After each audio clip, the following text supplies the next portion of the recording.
to say this is an example of a family meeting gone terribly, terribly wrong. I mean, family meeting degree zero. I mean, this is the worst, worst imaginable way to do it. Sure. And would the solution or the cure be another family meeting? Is that the next step for somebody to do this better? Try to rescue and turn it around? Yeah. I think they need a cooling off period. I think they need a little time to just settle down a bit. I mean, by the end of it, Waits has walked out anyway, so they're not going to have much conversation. And honestly, if you were an advisor in a room with this family at this moment, and I have been in situations like this where things sort of blow up and not necessarily expected, maybe it's over something that somebody has divulged that nobody else really knew. Give people space, I think, is important. Talk to people individually and hear how they felt it went wrong and where they felt they were wronged. There's really an incredible mix up in the messages that these people have been receiving. Because if they expected to receive something from this, that didn't come out of the blue. If the messages had been clear to them all those years that this is our business and you're living your lives, but probably they got some mixed messages that needed to be sorted out.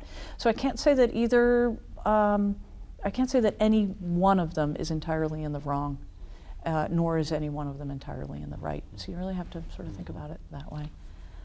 If you were called, let's say, by one of the family members, and maybe it's Waits, saying, I hear you're really good at what you do. Yeah, I've got a situation.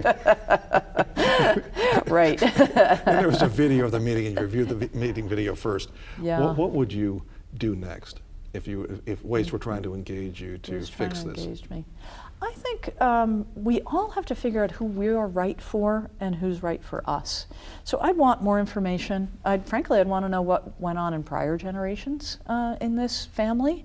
Was a split the norm? I also may be the right person for them, but I couldn't tell you just from looking at a video whether I am or not. And I think that that's an important thing to know. What other possibilities would you weigh other than saying no?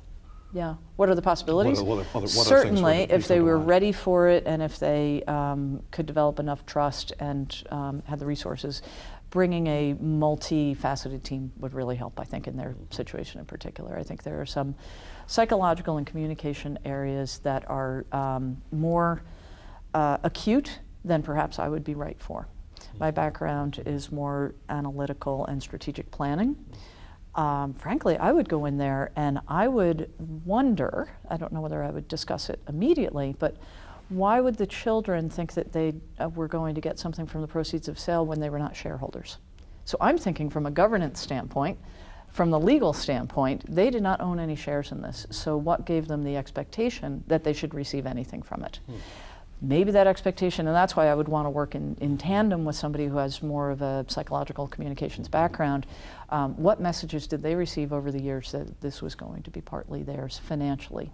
I have a lot of sympathy for Charlotte's comment, which is absolutely true, that often when a business becomes so important in a family, the children feel that they've been put aside for it. And part of the reward they need to get in some ways is financial because it was partly theirs. Actually, they did devote some of their energy to this business. So that mix between me thinking of it as a lawyer, Waits is the only person who gets any sort of interest in it, versus a communications person would think about it. So I'm fascinated, how did the brother gift the funds to his children? And was that part of his lifetime exemption? What did he use to get it to them? But they were not, the people in this room are not educated enough in the legal realities of what they're looking at. Did you notice, maybe it's a flaw in the script, but did you notice that the mother says almost nothing? It's interesting to watch her from the beginning to the middle, and I find that her role is interesting but not unusual. And I don't think that it has to just be a woman. Often, it could be, in the clients that I worked with, it could be reversed the other way. There is the person who has the primary business. And frankly, a lot of the students I have now who are graduate students up at Columbia who are between age 20 to 30, a lot of their mothers are the ones who founded the business, and they're trying to figure out what their father's role is in that.